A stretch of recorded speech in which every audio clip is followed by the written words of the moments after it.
ni Rom is Sir Rom Lee, tayo utang daw natin parang isang parachute. Kapag nakasarado, hindi gumagana. Diba? So, ibukas natin yung mga utak natin para sa bagong knowledge na nakukuha natin.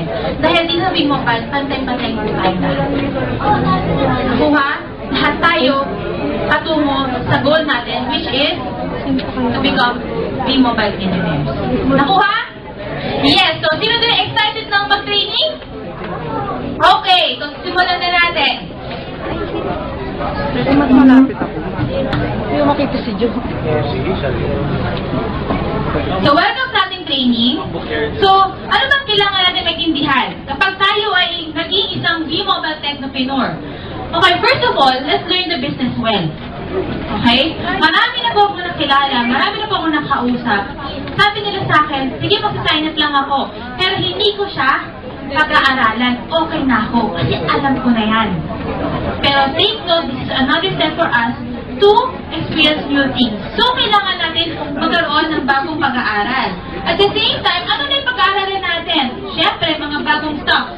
Tulad ng ating company profile, V-Mobile product, yung materials na kailangan natin para tayo makapagsimula at makapagtrabaho ng mas maayos, yung mga importante commands na ginagamit natin. Almost everyday, gagamitin na natin, tulad ng access card sign up, yung selling/ordering product, siyempre pag-reference natin yung mga load wallet, at the same time, paano ba natin mag-maximize yung mga websites natin? Okay? Siyempre, how to start sharing the business, okay?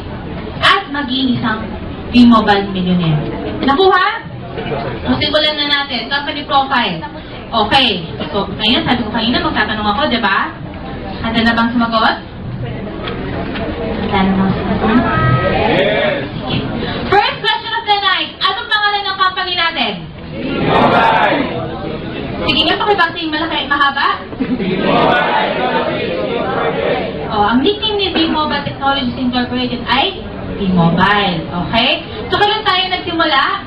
April 29, 2008. Sino may birthday dito ng April 29? Meron nga? Ay, wow, tita.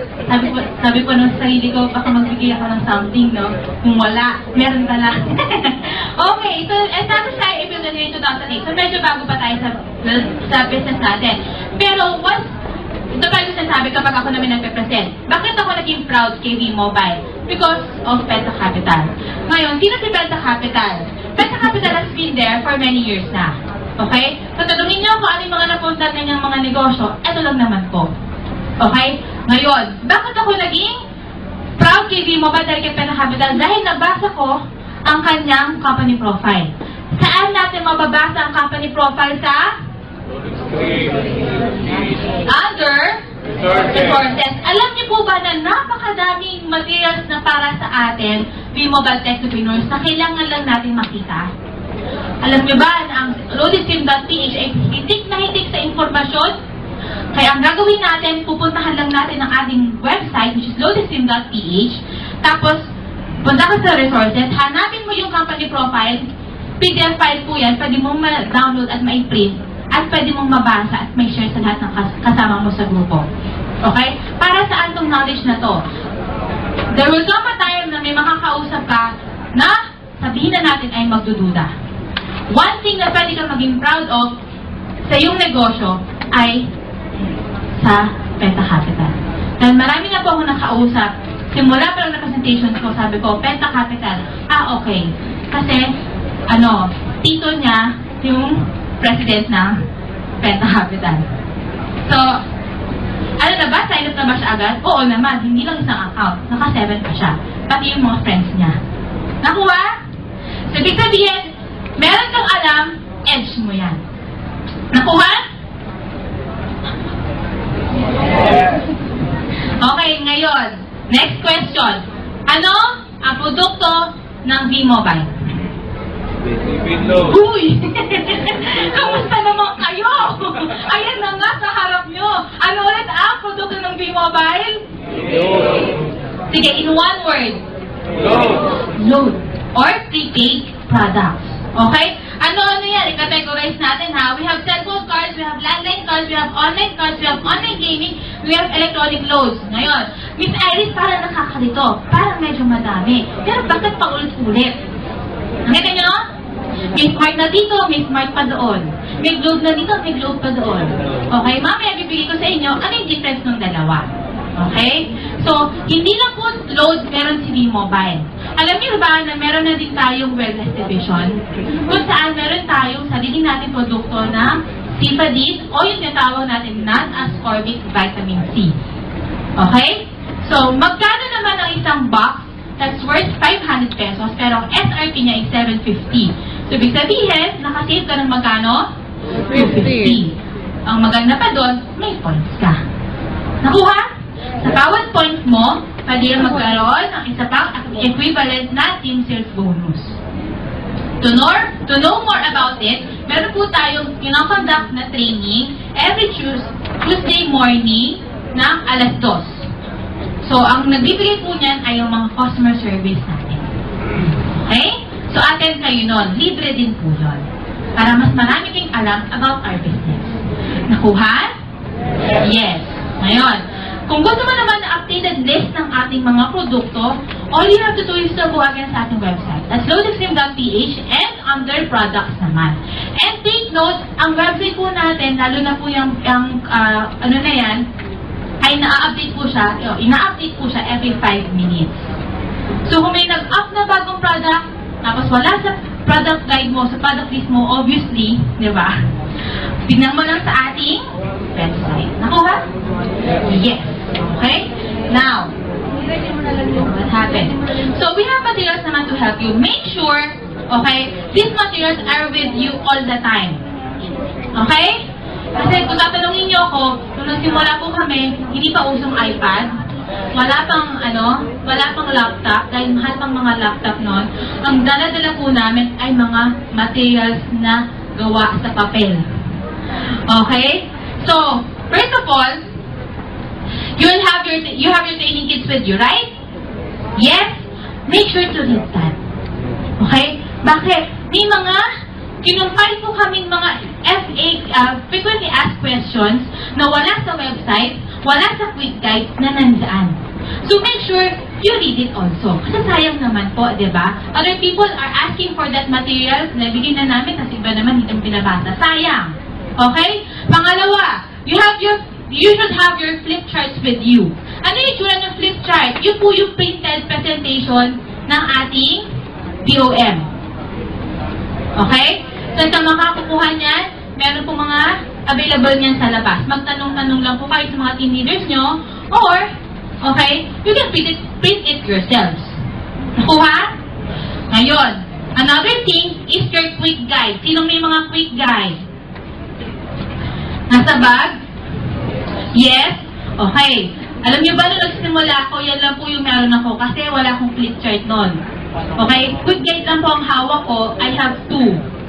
Kasi, pag meron akong nakasalubong nakausap, yun yung binibigay ko. Diba? Instant ba na negosyo? Oo naman. Mabigat ba sa bansa yung quick guide? Wala namang isang kilo yun. Tama? Yes. Okay. Another thing is yung CD. Okay. Kwentuhan ko lang kayo about the CD. Actually, these materials are available outside. Magtanong-tanong lang kayo kung sino yung mga may available na to. Yung mga nagbe-beta test din po sa labas. Kwentuhan ko lang kayo about that CD. Nagpunta po kami ng Aklan. November. That's this November last year.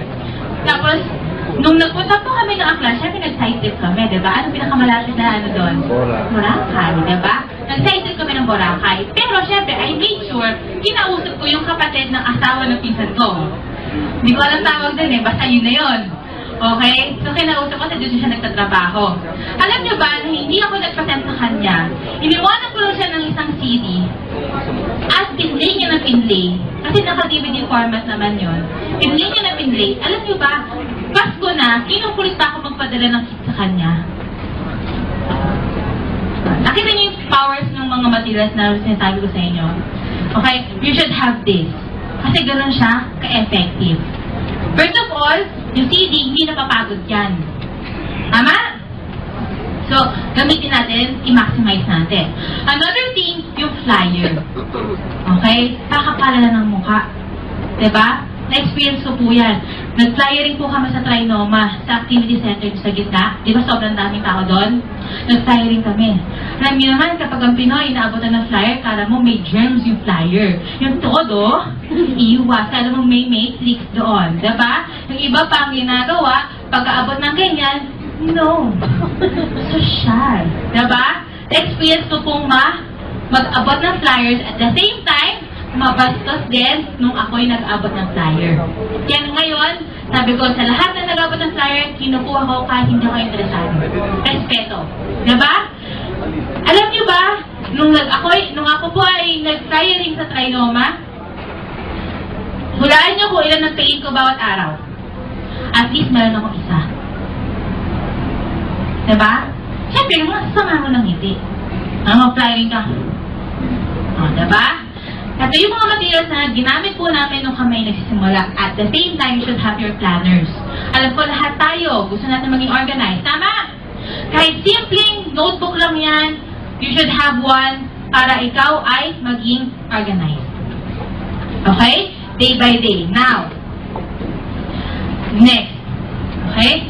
Punta tayo sa pinaka-simple, pinaka-magaang materials na meron tayo. Quick guide. Pakitingin nga po mga quick guides natin. Pakilabas. Okay. Okay lang ba? Mag-promise tayo from now on, meron ka at least isa sa bag mo. Mapalalaki ka man o babae. Okay? So, at least meron kang materials na in case of emergency. Ika nga. Okay? So, pakilabas sa ating mga quick guide.